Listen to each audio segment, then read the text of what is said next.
എല്ലാ പ്രിയപ്പെട്ട ശ്രോതാക്കൾക്കും പ്രഭാതവന്ദനം. എല്ലാവരെയും ദിവ്യ സന്ദേശത്തിലേക്ക് ഞാൻ സ്വാഗതം ചെയ്യുന്നു. ഈ പ്രഭാതത്തിൽ നിങ്ങളുമായി സംസാരിക്കാൻ ആഗ്രഹിക്കുന്ന വിഷയം ദൈവത്തിൻ്റെ വിളിയുടെ പ്രഥമ ഉദ്ദേശത്തെക്കുറിച്ചാണ്. ദൈവം നമ്മെ വിളിച്ചതിൻ്റെ പിന്നിൽ ഏക ഉദ്ദേശമേ ഉള്ളൂ എന്ന് നമ്മൾ കഴിഞ്ഞ ദിവസം ധ്യാനിച്ചു. അത് നാം ദൈവത്തിൻ്റെ മഹത്വത്തിൻ്റെ പുകഴ്ചയായി മാറുക എന്നുള്ളതാണ്. അപ്പോൾ തന്നെ ദൈവവിളിക്ക് ചില പ്രഥമ ഉദ്ദേശങ്ങളുണ്ട്. മത്തായി സുവിശേഷം 4-ാം അധ്യായത്തിൻ്റെ 19-ാമത്തെ വാക്യത്തിൽ നാം ഇങ്ങനെ വായിക്കുന്നു: എൻ്റെ പിന്നാലെ വരുവിൻ, ഞാൻ നിങ്ങളെ മനുഷ്യരെ പിടിക്കുന്നവരാക്കും. നമ്മുടെ വാഴ്ത്തപ്പെട്ട കർത്താവായ യേശുക്രിസ്തുവിൻ്റെ ഏറ്റവും പ്രസിദ്ധമായ ഒരു പ്രയോഗമാണ് നമ്മൾ വായിച്ചത്. മീൻപിടുത്തം തൊഴിലാക്കി ജീവിച്ച ഒരു പറ്റം ആളുകൾ. അവരുടെ ലോകം ഗലീല എന്ന പ്രദേശമായിരുന്നു. വലിയ വിദ്യാഭ്യാസമില്ലാത്ത, വലിയ സമ്പത്തിൻ്റെ സുരക്ഷിതത്വമില്ലാത്ത സാധാരണക്കാരായ ആളുകൾ. എന്നാൽ അവർക്ക് സമാധാനമുണ്ട്, സന്തോഷമുണ്ട്, അവർക്ക് നല്ല സുഹൃത്ത് ബന്ധങ്ങളുണ്ട്. അവരുടെ ലോകം അത് മാത്രമായിരുന്നു. അതിനപ്പുറത്തേക്ക് മറ്റൊന്നും അവർ ചിന്തിച്ചിരുന്നില്ല. എന്നാൽ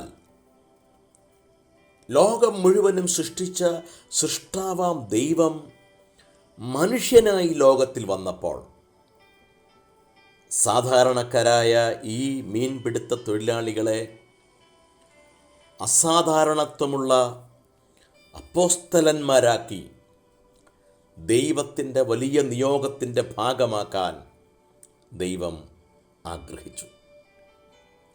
അങ്ങനെയാണ് ഇരുള് മൂടിയ ഗലീലയിലേക്ക് യേശു യാത്ര തിരിച്ചത്. അവിടെ മീൻ പിടിച്ചുകൊണ്ടിരുന്ന ഈ സാധാരണക്കാരായ ആളുകളെ നമ്മുടെ കർത്താവ് വിളിച്ചു: നിങ്ങൾ എൻ്റെ പിന്നാലെ വരാമോ? ഈയൊരു ദൈവിക വിളി വാക്തത്വങ്ങളോട് കൂടിയ ഒരു വിളിയായിരുന്നു. നിങ്ങളെൻ്റെ പിന്നാലെ വന്നാൽ ഞാൻ നിങ്ങളെ മനുഷ്യരെ പിടിക്കുന്നവരാക്കും. പ്രിയമുള്ളവരെ, ക്രിസ്ത്യാനി എന്ന് പറഞ്ഞാൽ എന്താണ്? നാം ഒരു ക്രിസ്തീയ പാരമ്പര്യമുള്ള പശ്ചാത്തലമുള്ള ഒരു കുടുംബത്തിൽ ജനിക്കുന്നതോ പിതാക്കന്മാർ ചെയ്തു വന്ന ക്രിയകൾ തുടർന്ന് ചെയ്യുന്നതോ അല്ല. ആരാണ് ഒരു യഥാർത്ഥ ക്രിസ്ത്യാനി?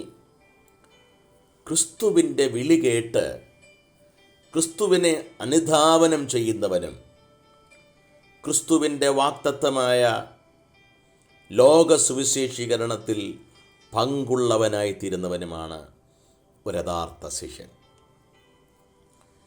ഈ സാധാരണക്കാരായ മനുഷ്യരെ കർത്താവ് വിളിച്ചപ്പോൾ നമ്മൾ വായിക്കുന്നു, മത്തായി സുവിശേഷം 4-ാം അധ്യായത്തിൻ്റെ 20-ാം വാക്യത്തിൽ, ഉടനെ അവർ വല വിട്ടേച്ച് അവനെ അനുഗമിച്ചു.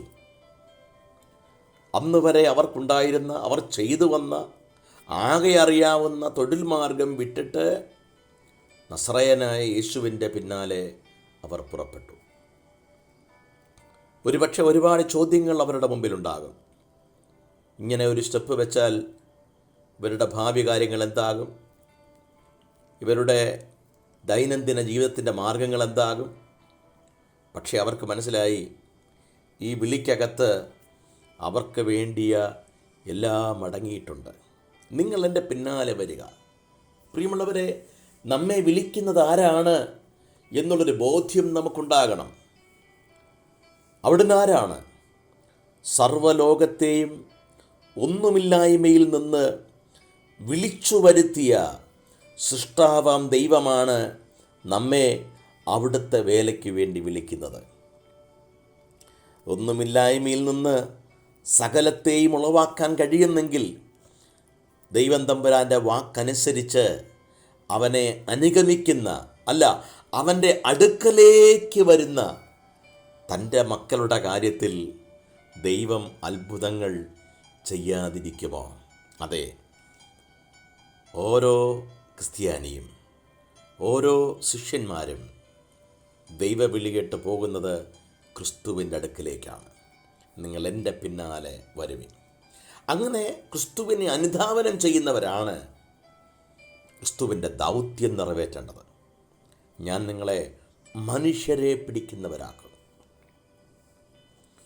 ലോകത്തിൽ മനുഷ്യന്മാർ മാത്രമല്ല, ഇവിടെ എന്തെല്ലാം മനുഷ്യന് സ്വന്തമാക്കാം അല്ലേ? ക്രിസ്തുവിനെ അനുഗമിക്കുന്നവരോട് പറഞ്ഞത് നിങ്ങൾ മനുഷ്യനെയാണ് സ്വന്തമാക്കേണ്ടത്, മനുഷ്യ ഹൃദയങ്ങളെയാണ് നിങ്ങൾ സ്വന്തമാക്കേണ്ടത്. അതല്ലാതെ ഈ ലോകത്തിലെ സ്ഥാവര ജംഗമ വസ്തുക്കളൊന്നുമല്ല. പക്ഷേ ഇന്ന് ക്രിസ്തു ശിഷ്യന്മാർ മനുഷ്യരെ നേടുന്നതിൽ പരാജയപ്പെടുകയും ഈ ഭൂമിയിലുള്ള വസ്തുക്കളും വസ്തുവകകളും ഇവിടെയുള്ള പലതും കൈക്കലാക്കാനുള്ള വ്യഗ്രതയാണ് കാണിച്ചു കൂട്ടുന്നത്. പ്രിയമുള്ളവരെ, നാം നേടുന്ന ഒരാത്മാവിൻ്റെ വിലയാകില്ല ഇവയൊന്നും. ക്രിസ്തു പറഞ്ഞു, ഒരാത്മാവിൻ്റെ വില മുഴു ലോകത്തെക്കാളും വലുതാണ്. എന്തുകൊണ്ടാണ് നാം മനുഷ്യനെ നേടേണ്ടിയത്? വിശുദ്ധ ബൈബിൾ പറയുന്നു, ക്രിസ്തുവിനെ അനുധാവനം ചെയ്യാത്ത, നിത്യജീവൻ്റെ സമ്മാനം സ്വീകരിക്കാത്ത സകല മനുഷ്യരും പാപത്തിൻ്റെ ശിക്ഷയായ മരണത്തിൻ്റെ വാറണ്ട് കിട്ടിയവരാണ്. അവർ അവരുടെ നിത്യത ചെലവഴിക്കുവാൻ പോകുന്നത് അഗ്നിത്തടാകത്തിലാണ്, തീ പൊയ്കയിലാണ്. അതുകൊണ്ടാണ് ബൈബിളിലെ 65-ാം പുസ്തകമായ യൂദായുടെ പുസ്തകത്തിൽ വായിക്കുന്നു, യൂദായുടെ ലേഖനത്തിൽ വായിക്കുന്നു, ചിലരെ തീയിൽ നിന്ന് വലിച്ചെടുക്കുക. നിത്യശിക്ഷാവിധിക്ക് പാത്രീഭൂതരായ ലോകത്തിലെ 800 കോടിയിലധികം ജനം മനുഷ്യരും.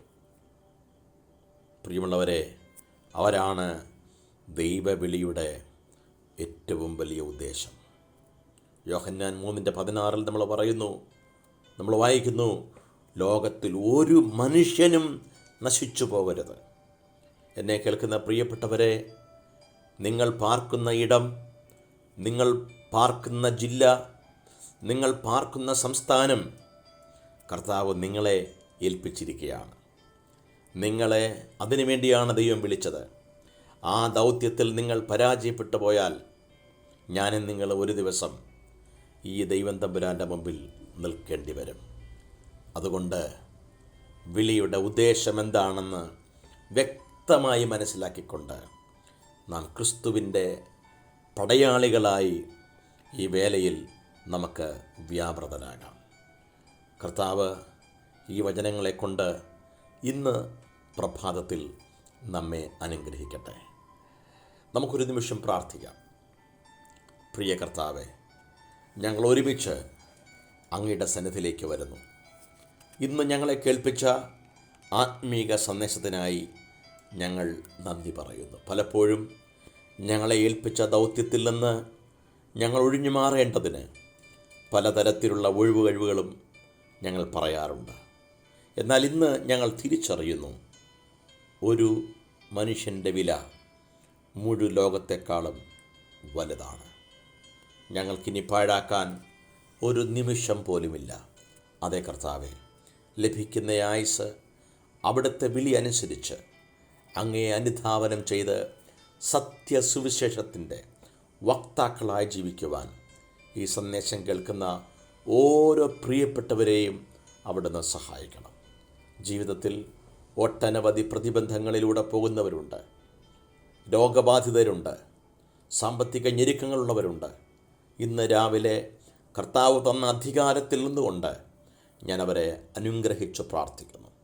അവർ ദൈവിക വിടുതലും സന്തോഷവും സമാധാനവും അനുഭവിക്കട്ടെ. അവിടുന്ന് പ്രാർത്ഥന കേട്ടതിന് നന്ദി പറയുന്നു. യേശു കർത്താവിൻ്റെ നാമത്തിൽ തന്നെ. ആമേൻ, ആമേൻ, ആമേൻ. God bless you all. Have a blessed day. Thank you.